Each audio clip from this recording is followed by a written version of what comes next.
chini asanteni sana. Thank you very much.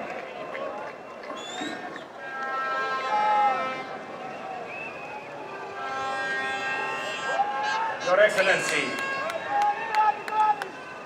Abraham, Kindiki, Deputy President of the Republic of Kenya. Excellencies, Mr. Speaker of the National Assembly, Mr. Speaker of the Senate, our sister, your leadership, the Chief Justice of the Republic of Kenya, members of the judiciary, members of the executive, members of the legislature, fellow Kenyans, hamjambo. Hamjambo tena. Bwana Yesu asifiwe. Assalamu alaikum. Hebu mnisalimie hivyo hewani nione ndugu wa Kenya.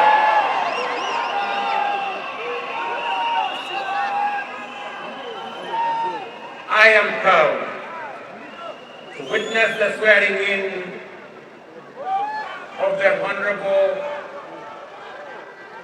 Abraham Professor Kindiki as the third Deputy President of the Republic of Kenya under the 2010 Constitution. I know him as a dedicated professional whose commitment to excellence has helped us overcome daunting challenges, and as a tireless public servant on the path of national leadership. Abraham is also a patriot whose dedication to cohesion, national unity, and inclusivity is beyond reproach. An effective champion of peace and stability, and across every part of our country, and a loyal steward of our bottom-up economic transformation agenda, whom together with many others, we crafted to take our country to the next level. Over the past 2 decades, I have had the privilege to witness Professor Kindiki's work as a professor, litigation lawyer, consulting attorney, senator representing Tharaka-Nithi, majority leader of the Senate, deputy speaker of the Senate, and most recently as cabinet secretary. I can confirm that in all these roles, he has demonstrated exceptional dedication, high competence and professionalism, and consistently delivered results beyond expectations. Professor Kindiki is a highly qualified and outstanding scholar, advocate and public servant, whose career has been defined by exemplary achievements which demonstrate his vision for positive change and commitment to high standards of efficiency in the performance of his duties. At this stage of the implementation cycle of our national transformation agenda, the people of Kenya require a patriotic public servant and a consummate champion of our constitutional dispensation, our broad-based national governance framework, and the bottom-up economic transformation agenda to support the cabinet and the presidency in delivering in full and on time. This moment calls for an individual who takes pride in a job well done and is humble enough to be a loyal servant of the people, and who is selfless enough to reach out and mobilize the entirety of government towards delivering for Kenya. Experienced enough to understand the importance of engaging all sectors of our economy to drive transformation, and committed enough to serve professionally, with loyalty, and most importantly, with integrity. I am delighted to affirm that our coalition and indeed our nation is blessed with many professionals who meet all these criteria. Among them, Abraham Kindiki stands out for his exceptional qualifications, extensive experience, and wide-ranging accomplishments. I am honored that he is available. He has told me he is ready, and I know he is willing to serve as my deputy. Professor, my young brother, let me call you Abraham K. or Abraham K. Welcome to the service of this great nation, Kenya. And let me say this, I have heard you clearly when you took your oath of office and the oath for the due execution of your responsibilities as Deputy President. You have said two fundamental things in your oath. Kenyans were listening, I too was listening. You said that you will serve the people of Kenya and the Republic of Kenya. Abraham, please serve the people of Kenya and the Republic of Kenya. As I told our principal secretaries, as I told our cabinet secretaries, and as I tell every public servant who has a responsibility, who has a duty, who has the honor to serve our nation, let us serve the people of Kenya and the Republic of Kenya. We are not here to serve ourselves, or our families, or our communities, or our regions, or our villages. We are here to serve the Republic of Kenya and the people of Kenya. The second thing that you have said in your oath, I said in my oath, I listened to principal secretaries and cabinet secretaries and others. You have said you will serve without fear, without favor, without affection, and without ill will. My brother Abraham, I listen to you. The people of Kenya were listening to you. Serve without bias, without ill will, without favor, without affection, and without fear. So that together, the people of Kenya can know that their public servants, all of us, elected, appointed in different categories, shall know that we have one nation, one country, one people, and we are called upon by the Constitution of Kenya to serve them without bias, without fear, without favor. And let me undertake in this very historic national ceremony to the people of Kenya. And I say this as MCAs listen to me, as members of parliament listen to me, as members of the executive listen to me, those in the judiciary, and those in the executive, that the people of Kenya, it doesn't matter.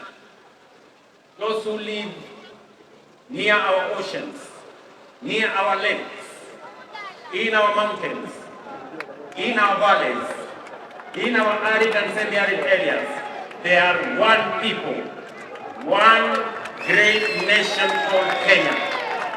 And I want to commit, pledge, and undertake that we will serve the people of Kenya equally, and no part of Kenya, no community in Kenya, no section of Kenya, no region of Kenya shall be left behind. We are going to work together. I say this to our representatives. Every MCA knows that they were never voted by all the people in their ward. Every member of parliament knows the same, that they were never voted by all the people in their constituency. And so does my friends governors. They know that not everybody in their county voted for them. But they also know that they must serve all the people, whether they voted for them or did not vote for them. Professor, you and me have the honor to serve the people of Kenya. And as I have said before, we will serve the people of Kenya equally, those who voted for us and those who did not vote for us. The government of Kenya equally belongs to all the people of the Republic of Kenya. Let me also say the following, because this is a very important occasion. To underwrite that our judiciary works, that our legislature works, and we will make sure that our executive works and serves the people of Kenya. I know that we've gone through a journey, but in this journey, we have changed and we have transformed our education system. Today, we have more teachers. We just announced another 20,000 teachers. We have a new funding model that is student-based, which we are refining to make sure that no child in Kenya is left behind. My dear Professor Kindiki, I need your voice. I need your intellect to help me and to help members of our cabinet to profile the things we are doing, to speak to the things that we are doing. I have almost become a lonely voice in the executive, especially in the presidency, speaking about our projects, speaking about our programs, elaborating on what we are doing. You are eloquent, my brother. You are intelligent, my brother. I am confident that you will do that which I have missed for the last 2 years. I know you will.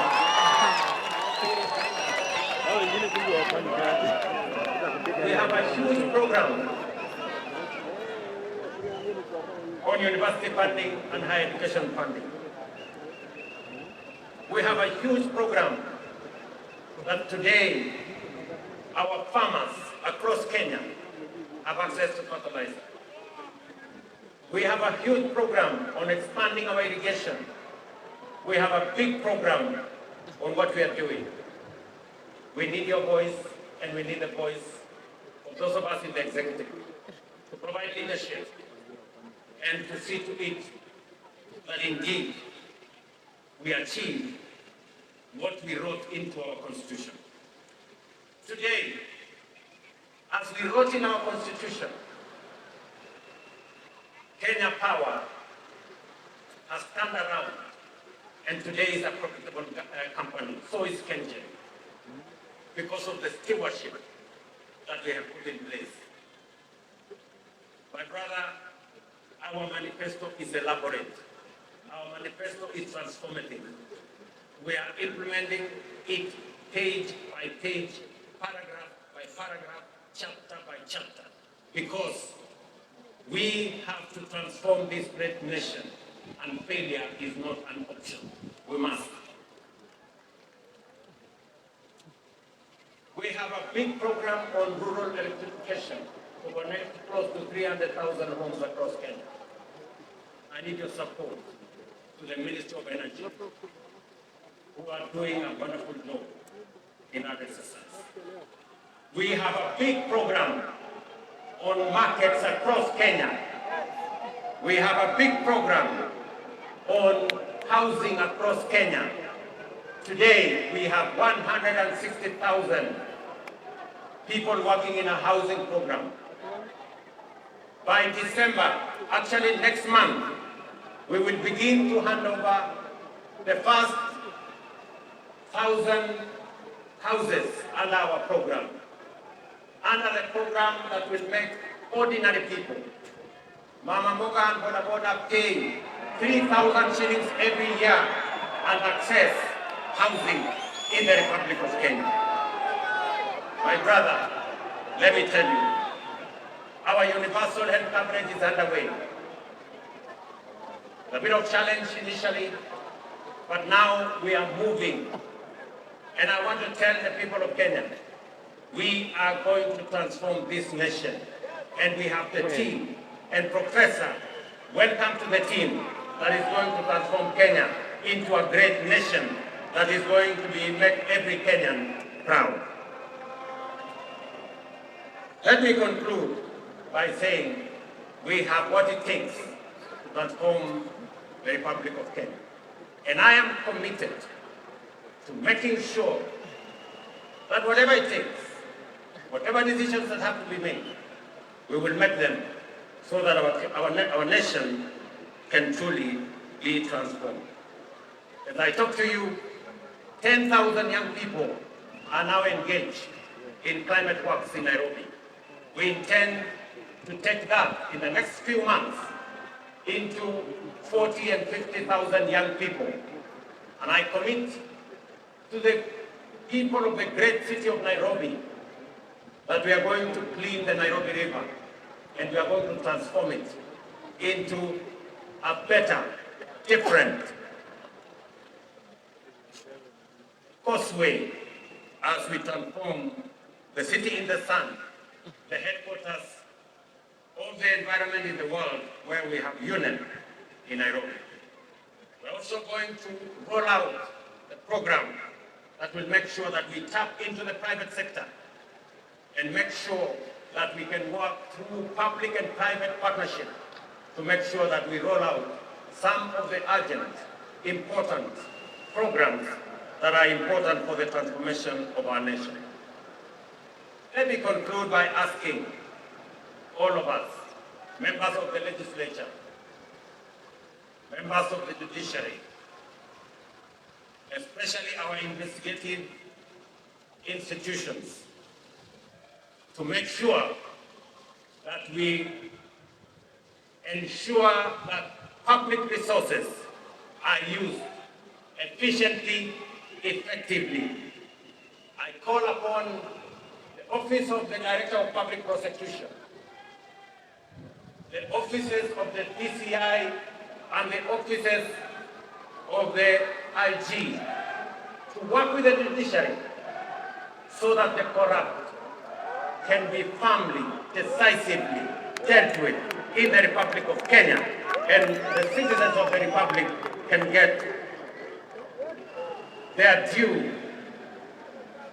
in the expenditure of public resources.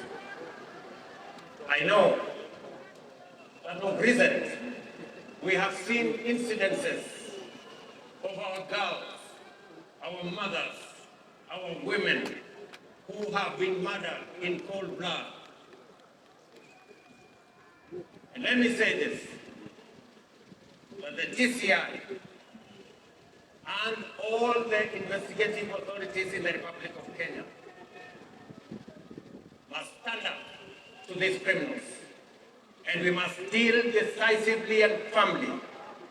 And I want to ask us as a society to be careful with strangers, to be careful with people who lure our girls, our women into situations that compromise their security.